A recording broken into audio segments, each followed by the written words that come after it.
This is the studio, and this video is not going to be a production quality video, or I just don't have the motivation to do that.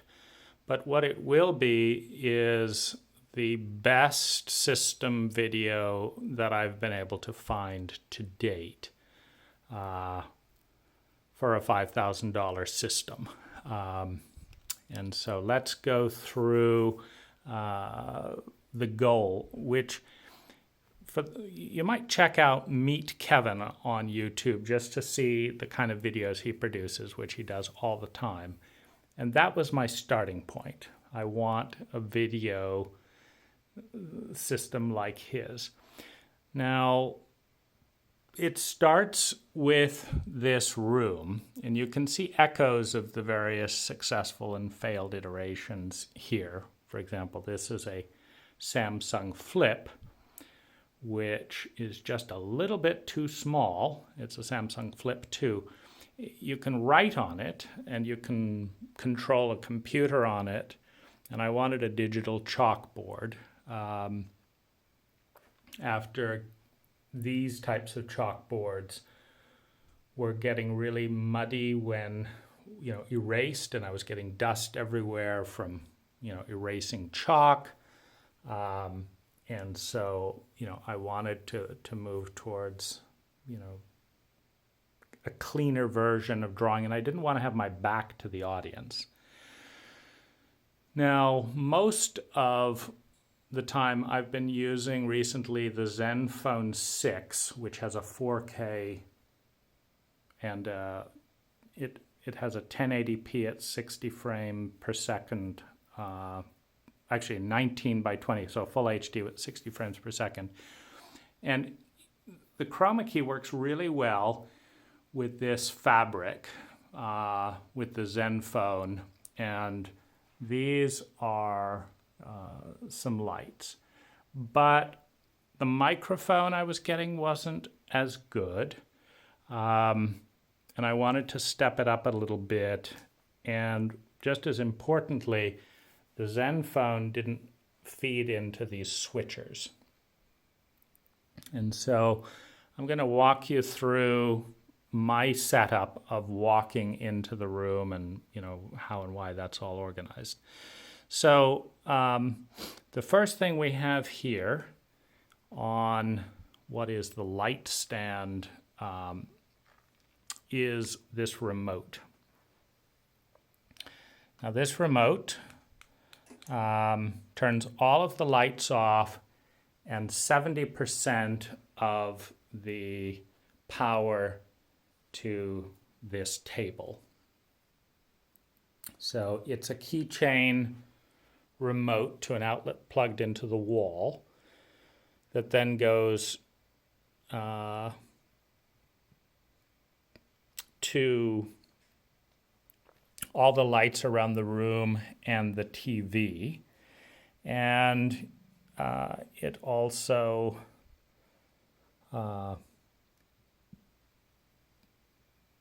I think that, it goes to all the lights in the room and the TV over there. Then I have a power strip, which is this one here, which runs across in the cable organizer and is zipped under right here.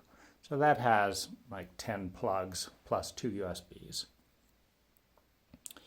Now my goal is and was to have a single cable connecting this portable workbench on wheels.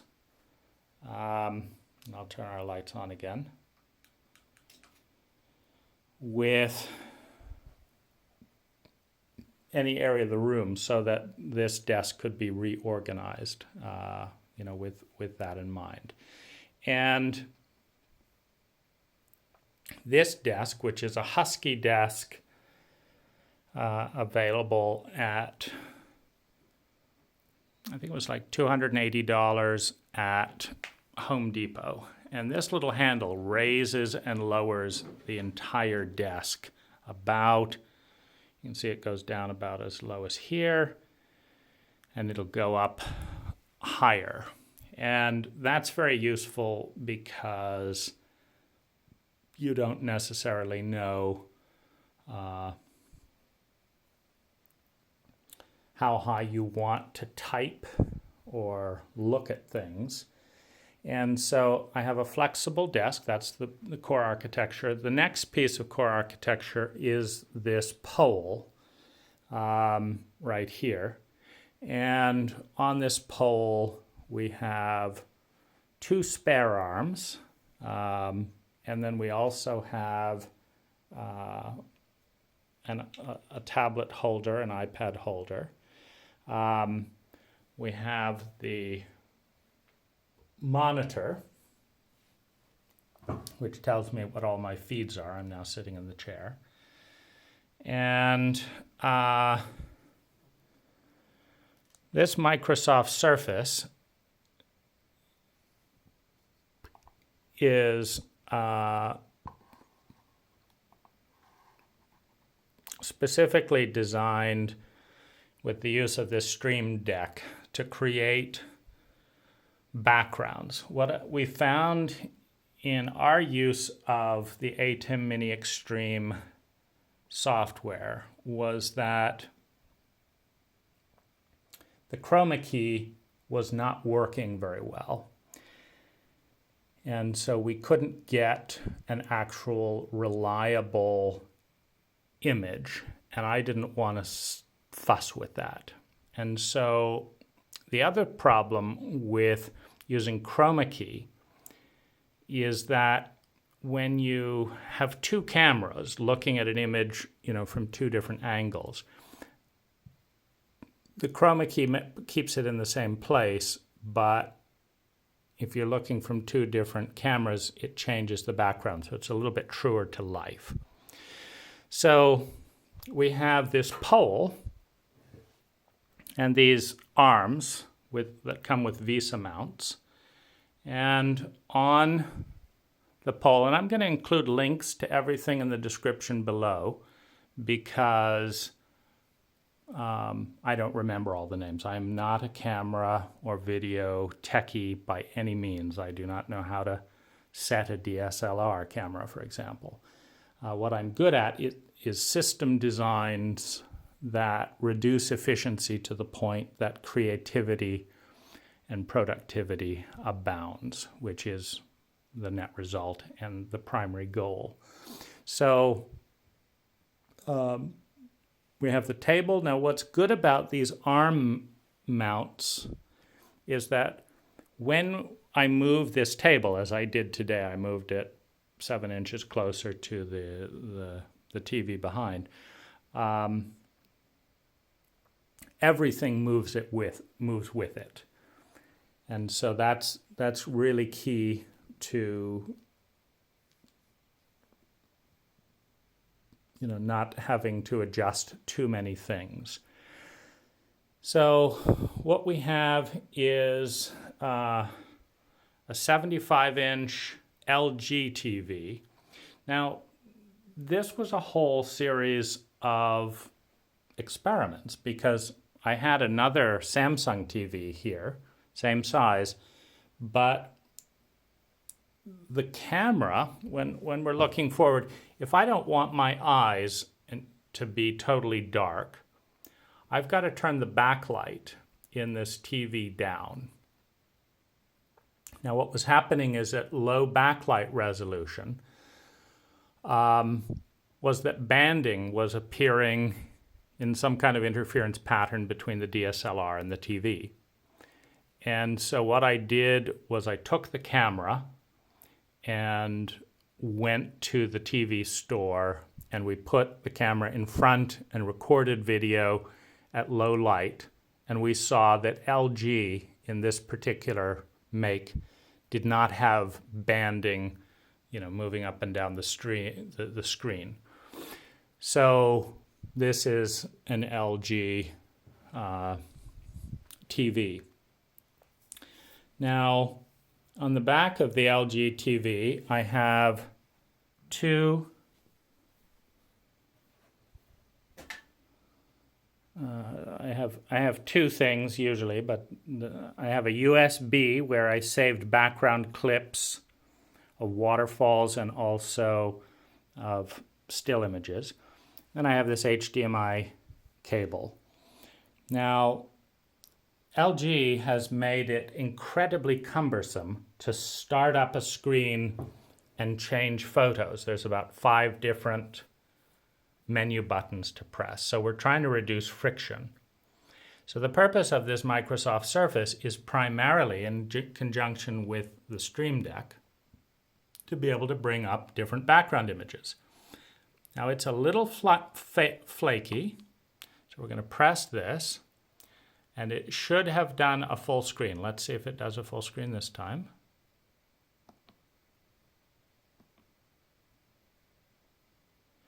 And you see, so we've got some flaky issues with the Stream Deck.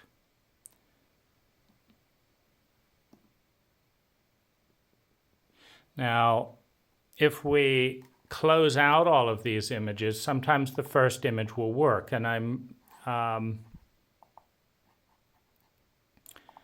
walking you through, the bits that continue to be friction points. So we've got a blank screen. Let's go to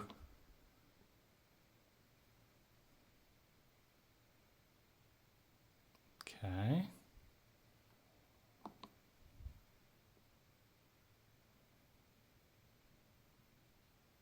So you can see it's funky, but not on this one. But if we go from this one to this one, and back to this one, you see, what do you make of that? Brand new Surface Pro, best Stream Deck you can get, brand new software, connected to the internet. This icon would not load initially, and then this one loaded full screen the first time. Then this would load, but then going from this one to this one, it goes out of full screen. These things are as absurd as the fact that Microsoft Word cannot get bullets to work after 50 years of programming. But that's as frictionless as it gets. So this mouse is a silent mouse. So that's as quiet a mouse as I've encountered. And I see that it's gone into zoom mode with the irises.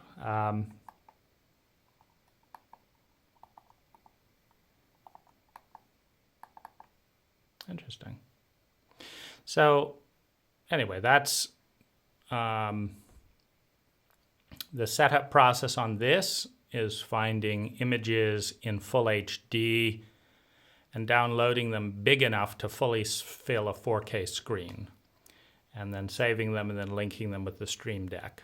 And so, as you can see, it's a little hit or miss. And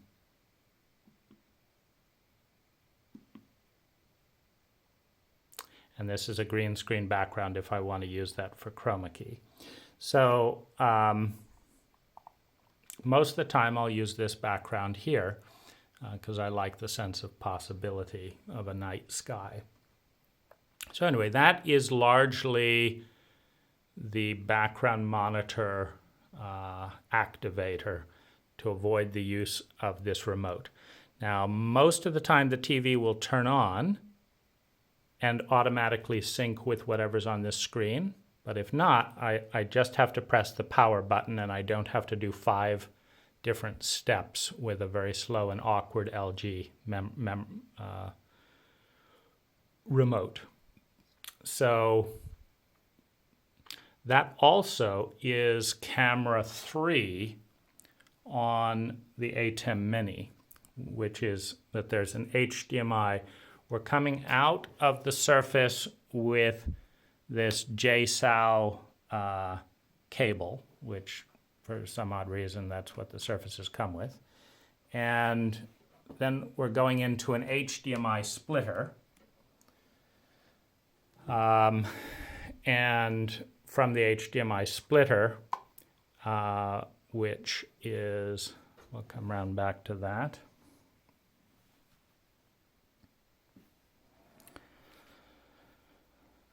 So this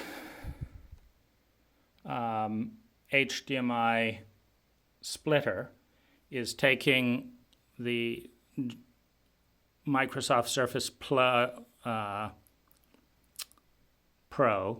and dividing it, one to the ATEM Mini and one to the TV, and then it has its power cord. I didn't find splitters that didn't have their own power supply to work. And so that's that, and that's tied in with the keychain remote to activate the TV. The TV HDMI needs to be in the ACH HDMI input port. Every smart TV has one, and that's what tells it to turn on. Now, I'm sensitive to Wi-Fi and cell phone radiation. My hands hurt when I hold a cell phone. So,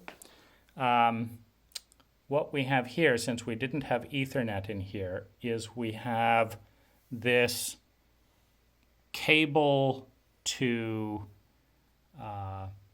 Ethernet adapter. So over in where the router is located, over in the behind the TV in the living room, there's one of these little black boxes. They're called MoCA controls, and they transfer Ethernet anywhere there's a cable outlet. So I have one here, and I could put another box in another room. And this is bringing Ethernet across to the rising and sinking desk to this cable splitter box right here. And this is actually necessary. I was surprised to learn that my ATEM Mini Pro would not link with my laptop over USB. It only found it on the network when I connected the Ethernet right here. So that divides the Ethernet into one for the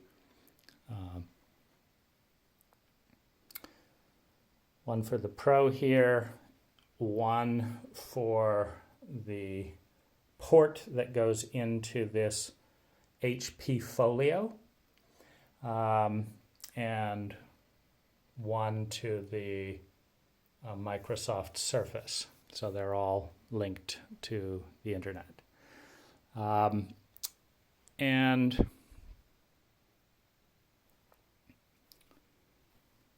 so that pretty much takes care of the Microsoft Surface. It doesn't work with all hubs. This Uni hub works. So we have a power source for this camera, which I sometimes mount here. And then we have the Stream Deck plugged in, the Ethernet, and a mouse for now.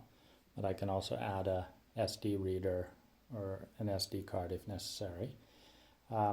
And so that completes the setup for the background, which is set at 8 out of 50 in light.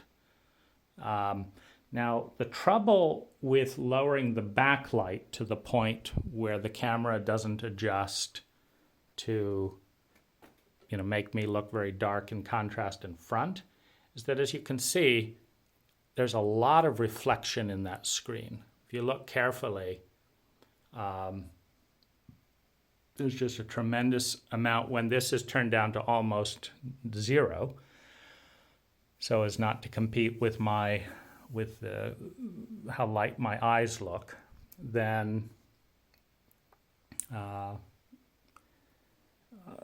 almost everything reflects in that. And that's why I've spent over an hour figuring out how not to have these lights reflect in the screen. So you can see from this angle, that light reflects in the screen. And so I had to, work with these four lights, and then I added a center light, up here to try and see, how to get light into my face enough to compete with the brightness of the back screen and not be seeing things like it at this angle. If the camera was here, you'd see that umbrella light. So that was a tricky piece. Now, if we look at the camera and the viewer teleprompter kind of set up behind it are the only things not on this pole. Now, that turned out to be important when I did some typing and drawing on this HP Folio while recording a video. And because at first the Folio was mounted on a VESA mount a little higher on a laptop holder. But every slight adjustment of the laptop, the camera would go up and down because it would be on the same pole. So I decided to isolate the camera. And you'll see that I've moved the camera in front of the back screen and mount. And I may put it back, but as part of our testing to get the image quality good, I moved it out into the open here. And I find that I can easily see what's going on looking through and around it, and just have more access to the controls, that are right here. So that's my current setup right now. Now, this is a Glide Gear $200 teleprompter that came without a screen, and the screen that I really liked was this screen. It's a 10-inch screen. You can see it in the notes below. But it didn't fit into the Glide setup, so I carved out with an angle grinder some space right here and on the other side so that it will fit in there. Now what this is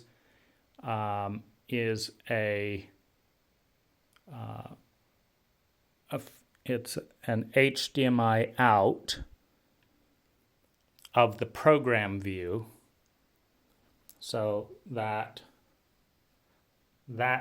screen sees exactly what the audience sees, which is here, and that's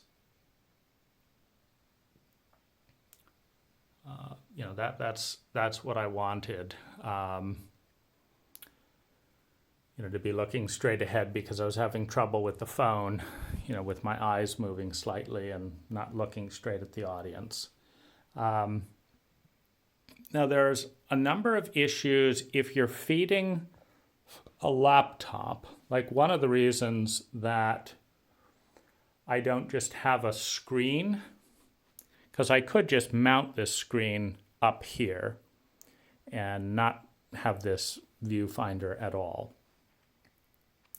But what's interesting is that screen mirrors things, because I really want a mirror experience where when I raise my right hand, what I see going forward is my right hand. Now, if I just have a screen there, what I was finding was that I'd raise my right hand, but I would be looking at my left hand raising. And so if I have it running through this mirror, that and text look good. But I do have the option in this setup of lifting this out and just leaning it up here, and that changes, it flips the screen in a way that is sometimes useful. So here we have a power supply and the program view from large HDMI to small HDMI cable. And then this screen has a little menu option here. You want to set it to maximum brightness. And every time it turns on and off, it defaults. And so I've set it to default to maximum brightness. There's a special setting on this screen. That's important. And then so we have a typical stand, a rotating head. This is somewhat heavier, so I've used a slightly heavier tripod setup. And then on the camera itself, I've put these little levels here, right here. You can kind of see a level.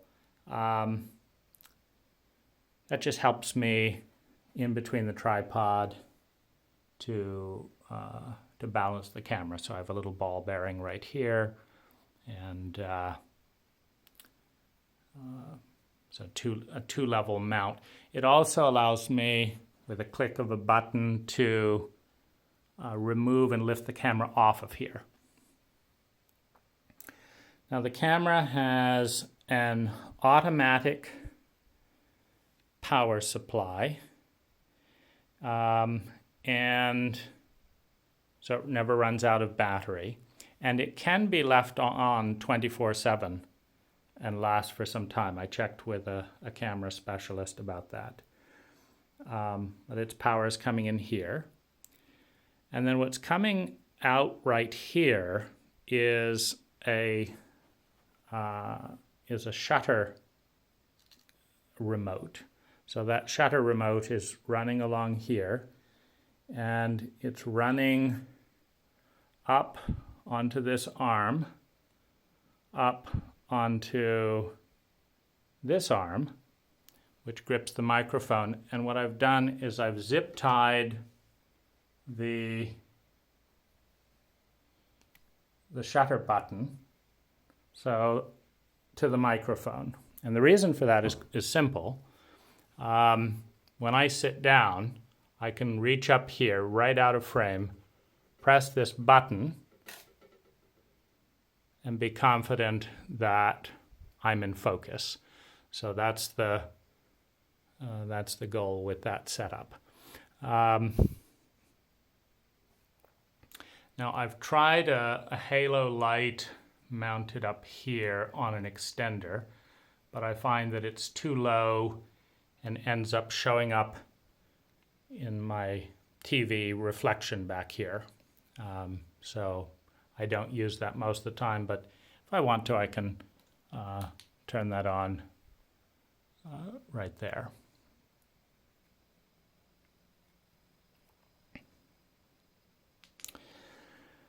And the microphone has its own power supply, which is this M-Track Duo from M Audio.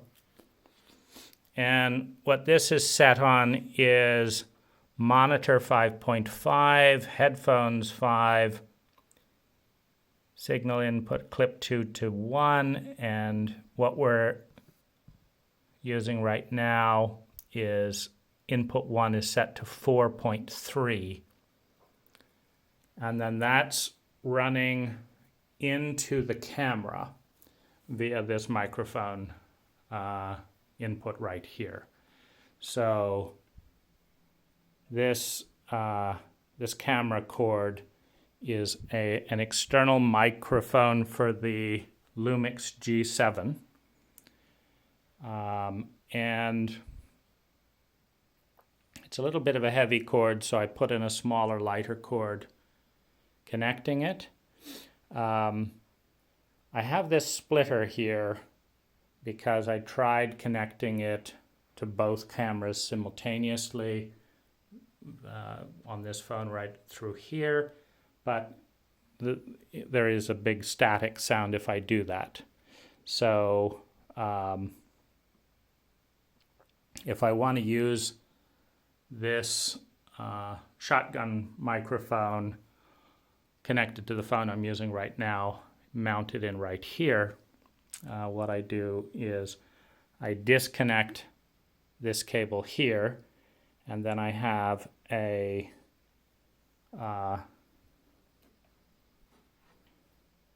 microphone cable here hanging here that will connect it to that phone.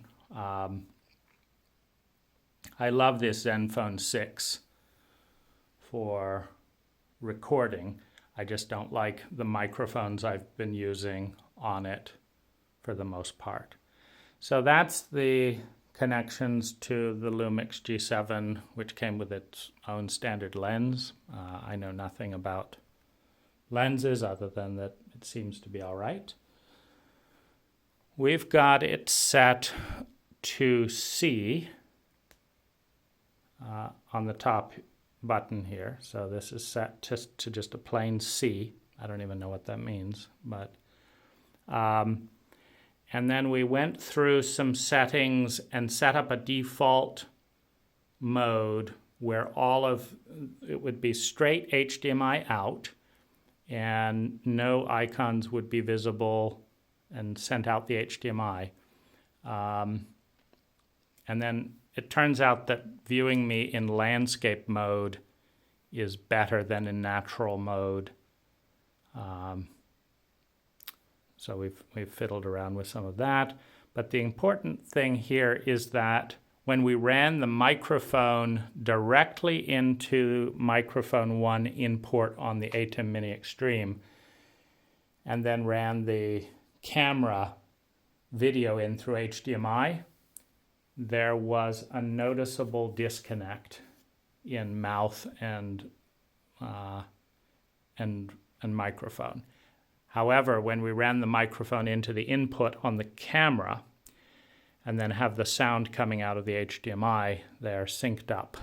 And so that's the way we've got this set up right here. Now, I have this little portable hard drive, an SSD drive back here via USB-C that's plugged into a USB switcher. Now what this USB switcher does is it moves that hard drive from this laptop over to the ATEM Mini Pro Extreme and back.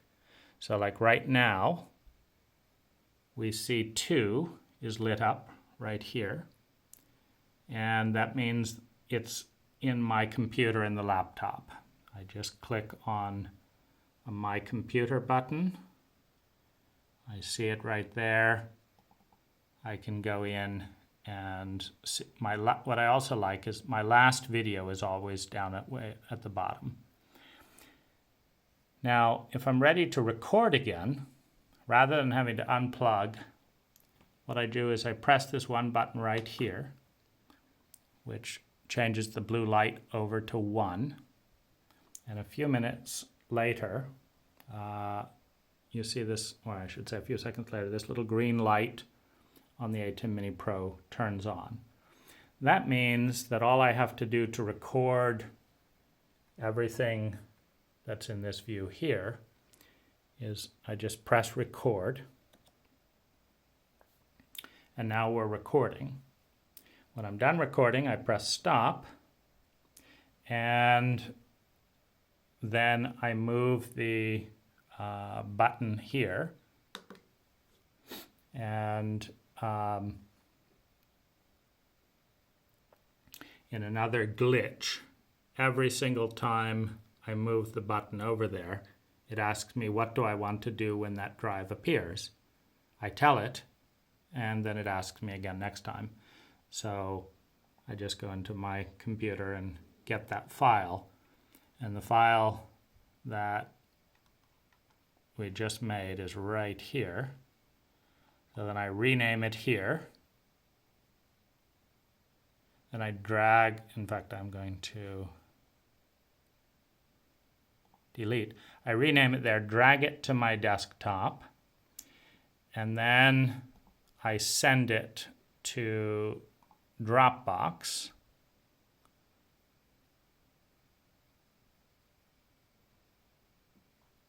And I click Move to Dropbox, which I like because it then brings up this window here. Then I go here and I right click and I click Copy Dropbox Link. Then I go to my virtual assistant via JD voicemail.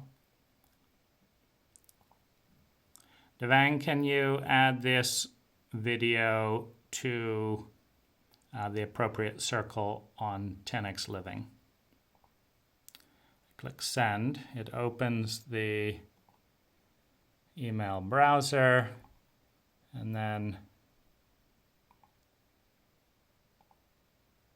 this is where we've been having trouble, is the copy and paste. But on my other computer, Dropbox would paste in here quite nicely. And so this, every computer and program system has its own weird things.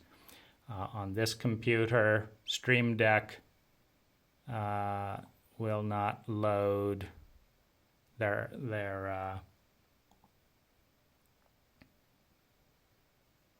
if you type in plugins,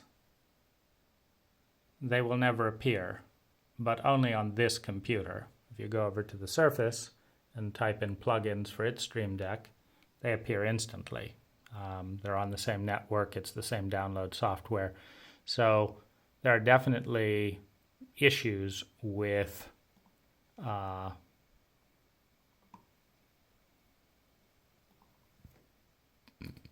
each computer, and we're working on seeing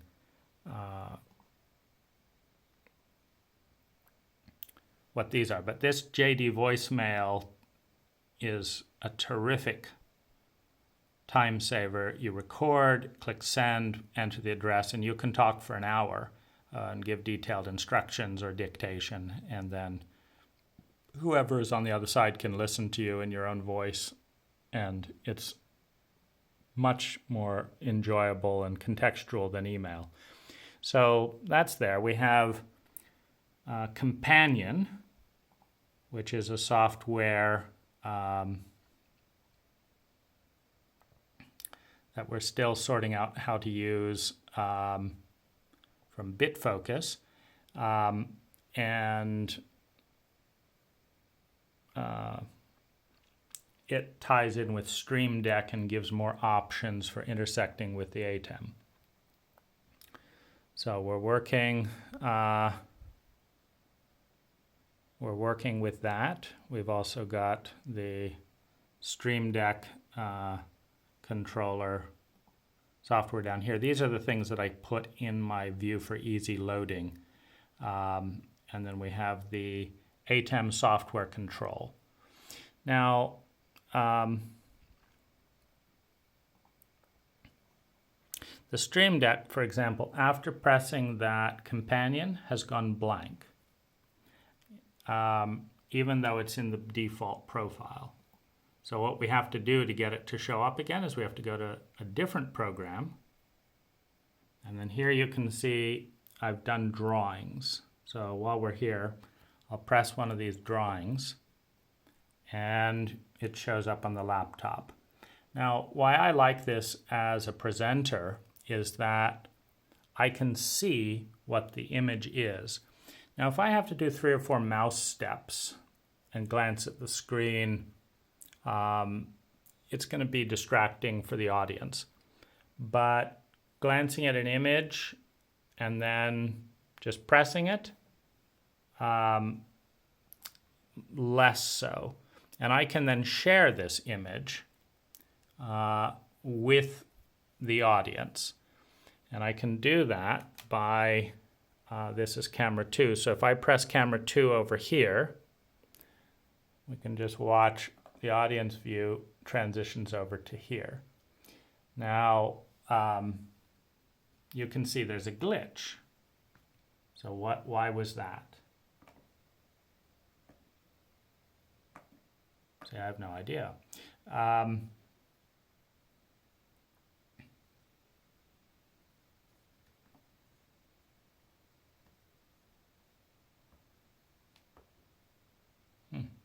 So this is a glitch, that we have to work with, because what I'm looking for in pressing number 2 is this time there was no glitch. So this time we got it. So we're in a macro, and when you go from a macro to certain buttons, it does not erase the whole macro and switch over to that. There's a residual effect that is somewhat unpredictable. And that's a whole learning curve, is to figure out what to expect based on the sequence of what buttons. Because if you press macro 1, these are the macro buttons here. If you press macro 1 and then macro 2, you get a different result than if you do 3 and then 2. So 1, I'll press macro 1. Then I'm going to press macro 2. And then I'm going to press macro 3. This is the missing iPad that I'm using to play chess at the moment. That's sitting there, but that iPad has a power feed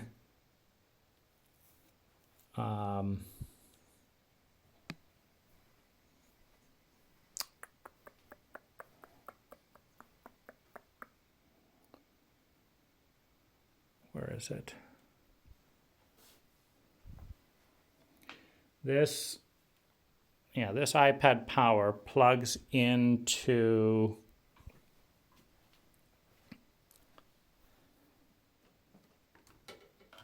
this adapter, which plugs into the iPad Pro, and then we have full HDMI on one side and power into the iPad here. And then internet over Wi-Fi. So if I want to be with a guest, let's say this is the guest and this is me, and then we want to discuss something playing on the iPad,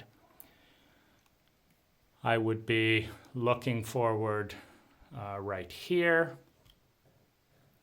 lift the iPad up to just below camera level, but so that I could touch it here, play something, stop it, and then commentate on it. And then if I go to macro 4,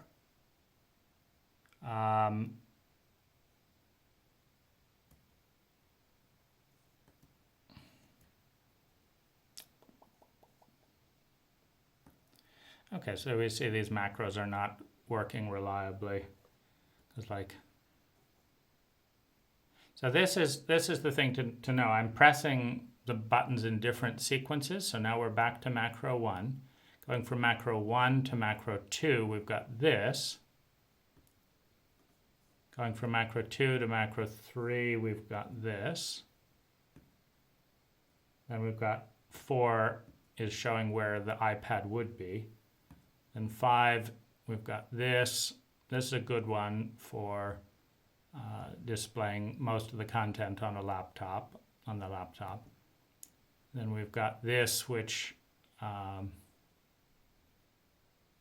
displays more on the laptop. So it's these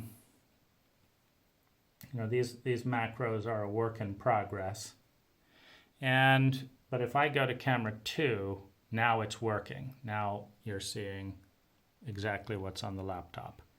Now, here's something that I'm really excited about, which is the ability. Let's leave screen here. So I'm going to open up the ATEM Mini controller, and I'm going to click key 4. And what I've just done is I've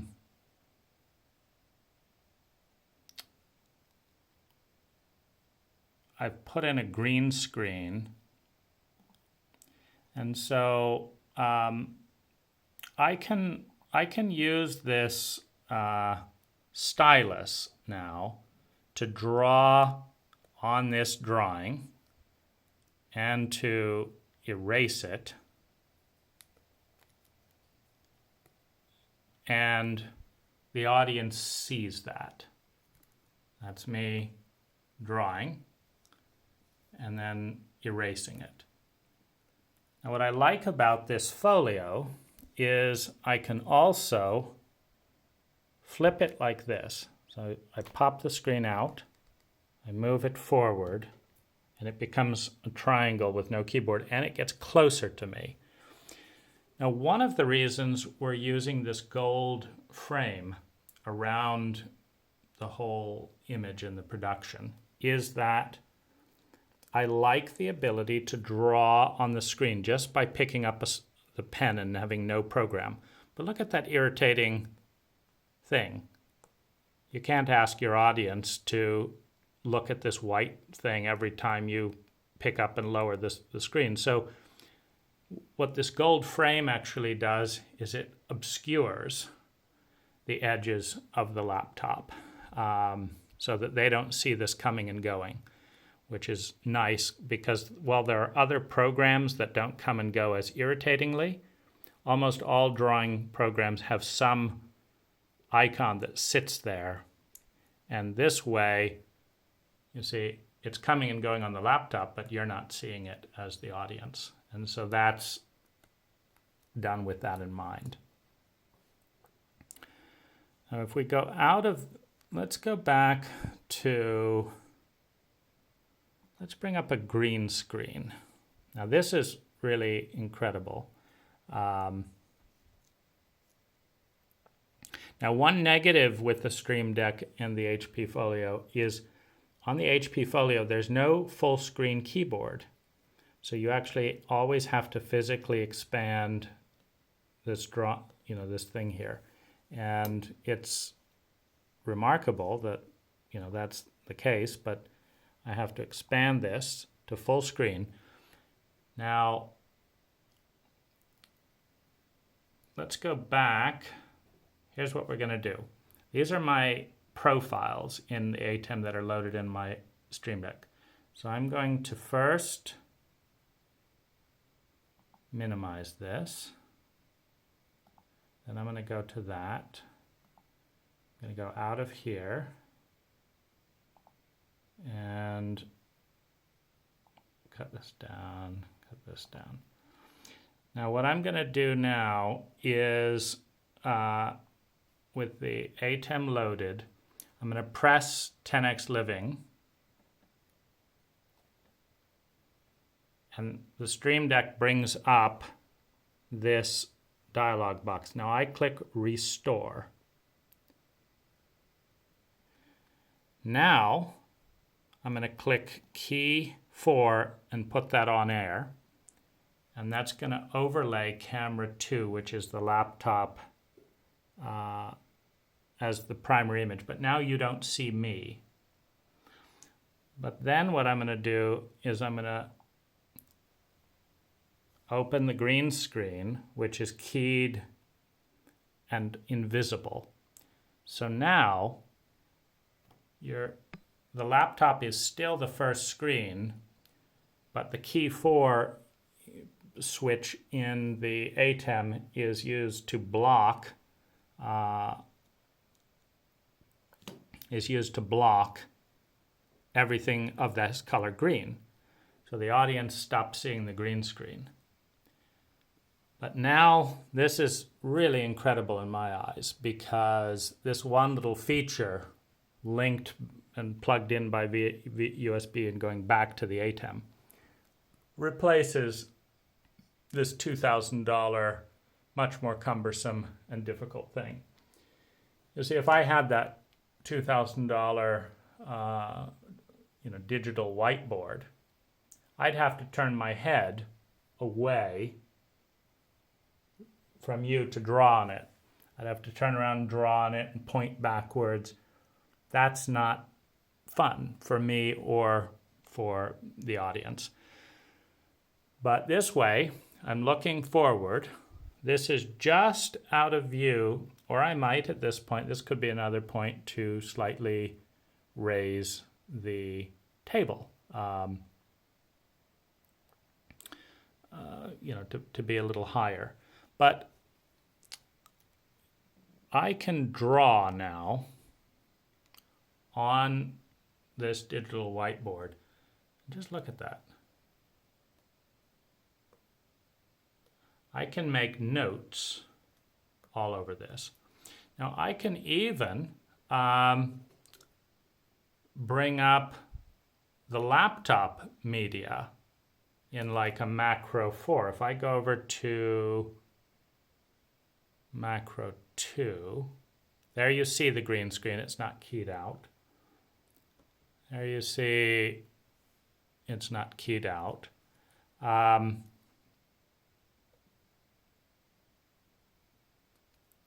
Okay, well I have to work on this macro, because what I want to be able to do is annotate and sketch what's coming out of the laptop media player as well, which would be this one. And currently that's not happening. So we have to go back to macro 1, and then I have to go back to the ATEM and press the key 4 again.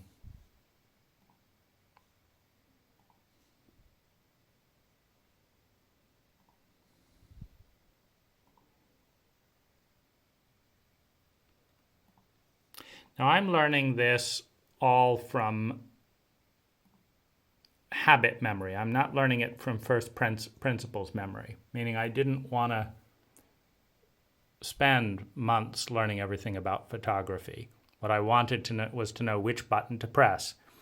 And Zoom allows my virtual assistant to study the ATEM manuals, to study all the various manuals, to share screens, and to control this laptop.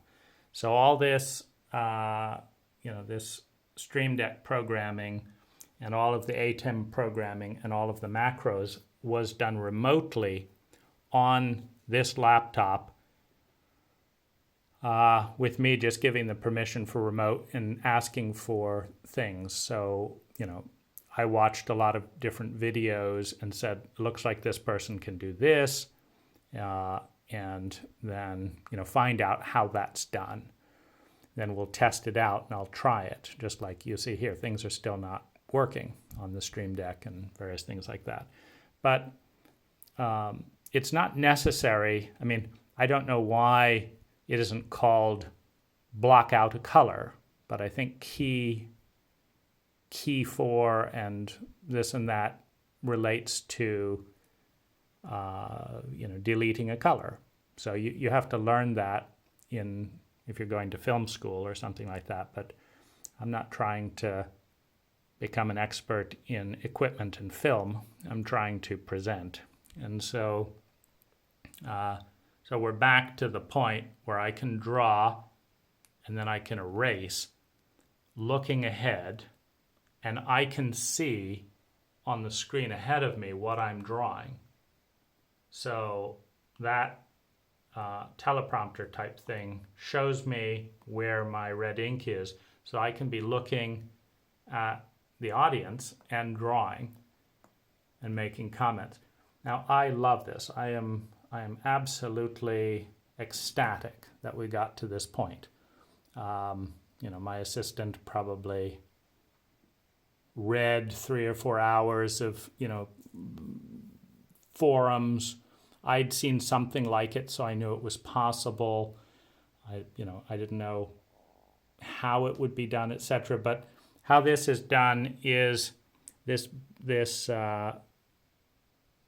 USB-C cable is coming out of the laptop and entering and connecting with Blackmagic back in the USB-A port.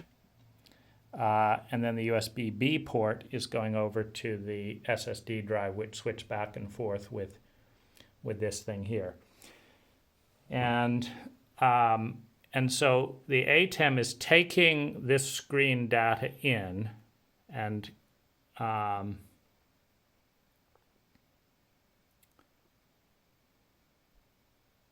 actually, no. We've got another port over here that goes back to a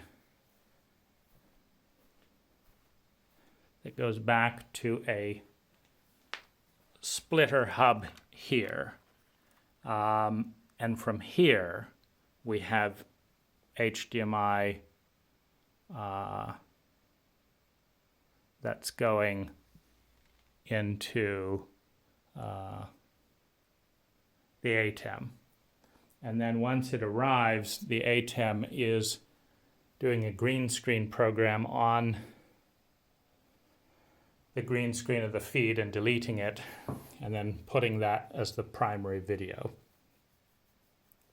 And then one of the problems we had with the TV back here was these red lights reflecting in the screen. And so there is a setting in the software for the ATEM software to turn these lights as low as possible so they're no longer an issue. So we've done that. There's also a startup setting where it can be set up to there. And then when it goes to record, ISO record all inputs. This allows you to do recordings of every one of your feeds as separate files just by clicking that. So you're going to run out of disk space 5 times quicker. But if you want to remix it, if I want to remix what I've said and not have this logo or this gold frame around it, or add better graphics in, that could be done at a later date by a video editor. So that's the benefit of the ATEM Mini Extreme ISO versus is the ISO, that ISO is referring to being able to record separate feeds and put all of them in separate files on that hard disk. And so and then this mouse pad here is just to keep this mouse more silent. And then we have a little table over here that I can keep things on. For example, I'm planning on doing some meditation, so I like the sound of these bells, and I can get them easily. If I want to hear what's going on without being too conspicuous, I can also plug in this headset jack here, which has a 15-foot extension. It goes around, comes up through the TV hole, and I have this little one-ear piece here. Again, I'm avoiding Bluetooth and Wi-Fi because it hurts my hands.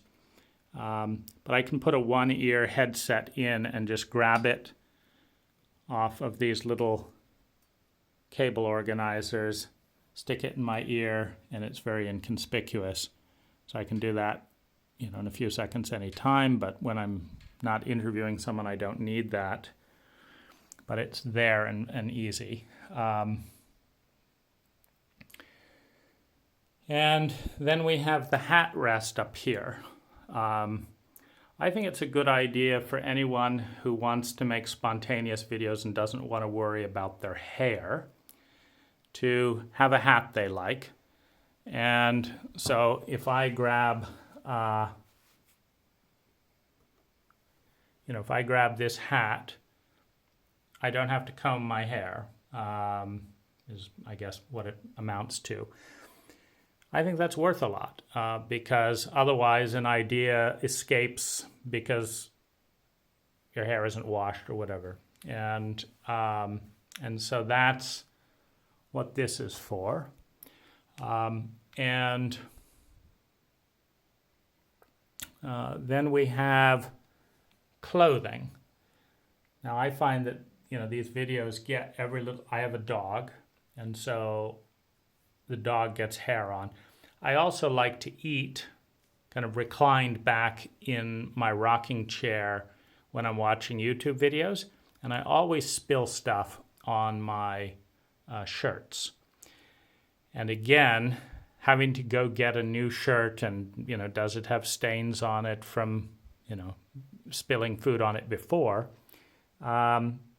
It's a good setup. I could, of course, eat at a table, but, it's really convenient being in this rocking chair. And so my setup is I got this little coat hanger here so I can hang 3 or 4 clean shirts. And that's also what these shirts are for, is basically hair. Now, this cat roller is another option if I don't, if I just see a few hairs and I don't want to change shirts, then I can just roll myself with this sticky and then we're good to go. So that's, very useful. And then this desk comes with all kinds of, drawers. So these are the cable, the cable organizers that I got that would attach to the desk. But I have, all kinds of setup gadgets, including passwords to all of my stuff. And again, another desk here with things that just might be useful in one situation or another. That's one thing I love about this table, is everything I would possibly want in terms of wires and clips and things like that. I like these right angle extension cords for USB-C. Here's a little right angle piece right there. I have to say that every one of the cable organizers I've tried is a little useless. Like this is already coming undone here. You can just press it down, but it'll just pop up again in a week. Now, these are cable organizers that first I stickered them onto the desk. They came with stickers, but they fell off. So then I screwed them up onto the desk, and that works. So that's kind of organizes all the cables. It's really nice when trying to present if you're not distracted by too much clutter. And then these are one of my latest additions. These are foot pads.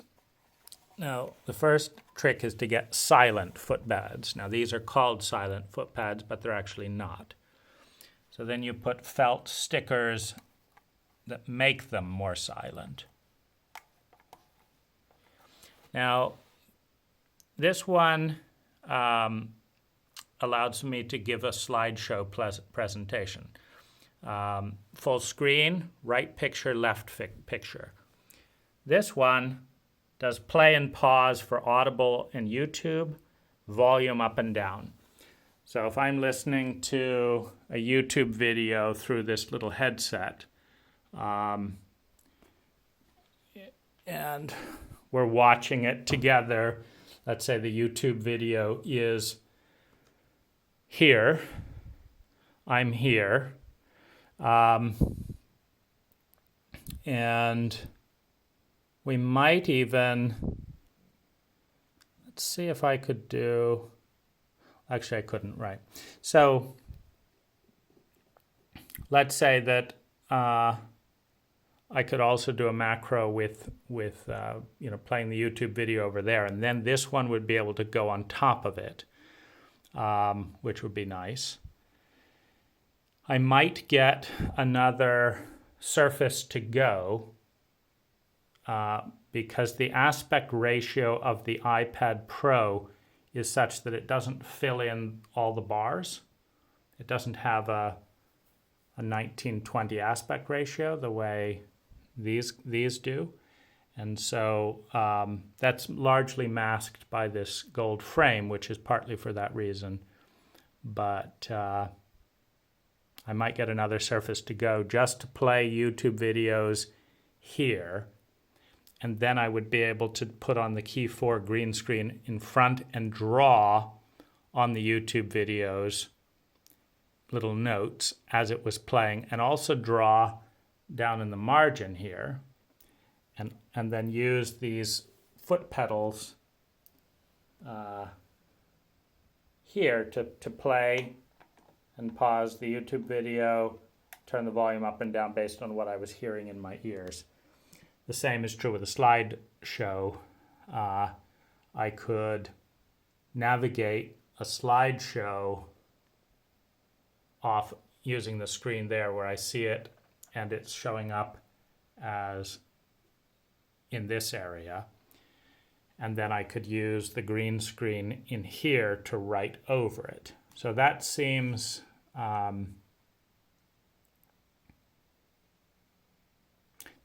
like a benefit, and I may get another Surface specifically for that functionality. A Surface to Go maybe, because that's just $300. Where if we look at the expenses, and I'll move on to that. So we have $15 stand, $20 cable. The light kits around $100 in lights. I've zip tied these lights on stands on top of two light stands because they didn't go high enough to get out of the reflective view from this camera. They need to be quite high so that we don't see them. And so you have $100 in lights. This is a $200 glide gear. This is a $30 mount. These things are $25, these types of stands. I have around $150 in this clamp setup, $200 in this microphone, $50 or so in this. We have probably $300 and something, maybe $300 or $400 in Stream Decks, $100 monitor, $600 Surface Pro, $100 keyboard. I got this LG TV for $1,100 as an open box on Best Buy. It was a $1,900 TV. They didn't have a stand for it, and the remote wasn't paired very well. But all I cared about was it was big enough. The screen is really nice, and there's zero flicker. So that's great. And I do like the option of, if I press this,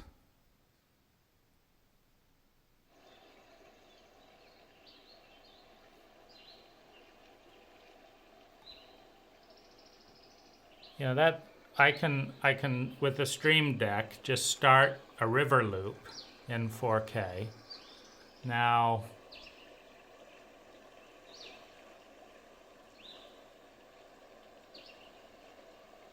I wish I knew,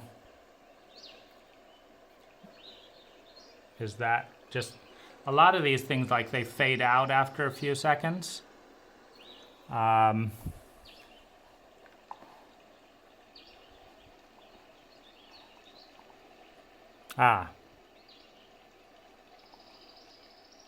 have to, so I'm clicking the right click.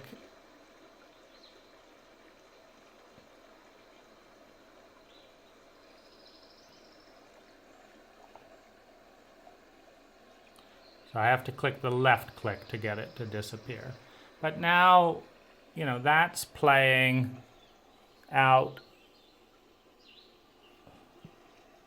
of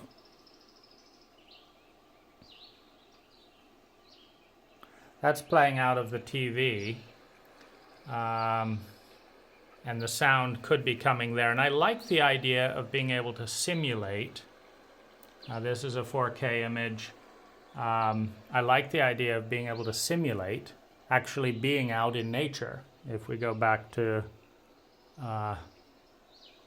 macro 1, then suddenly I'm in front of this waterfall. The gold frame is metaphorical and philosophical. We're always looking from within a frame of our paradigms, so that's very important to remember. The other thing is it's a good color balance. Like, this would be awfully blue without that gold. So it's a good color balance.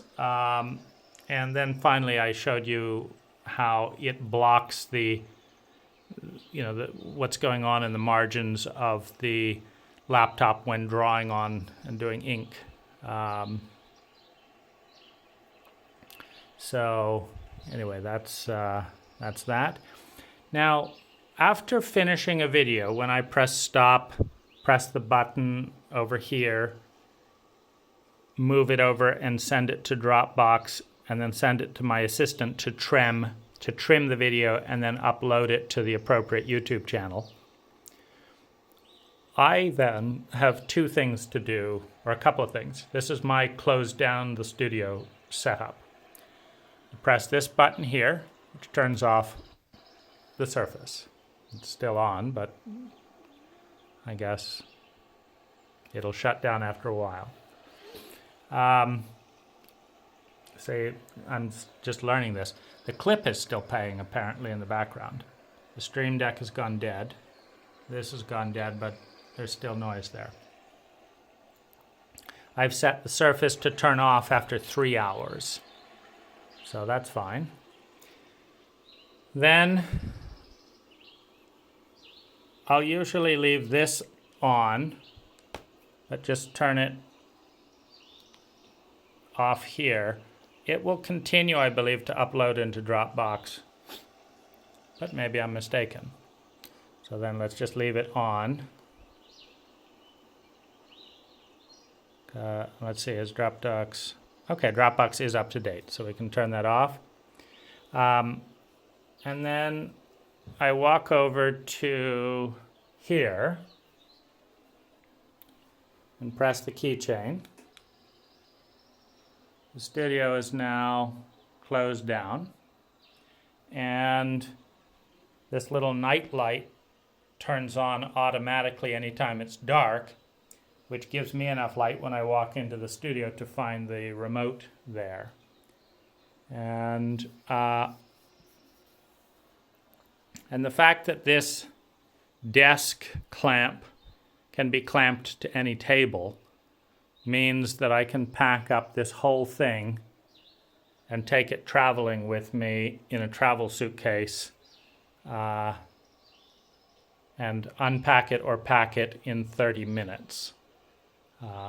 So that is the studio. And then what you see on the walls were a combination of various iterations and sound muffling. The sheepskin is there for sound muffling. This is felt for sound muffling. The green screen, even though I'm not using it anymore, is muffling sound. And then I also leave this door open in order to help with sound. So that takes us in and out of the studio.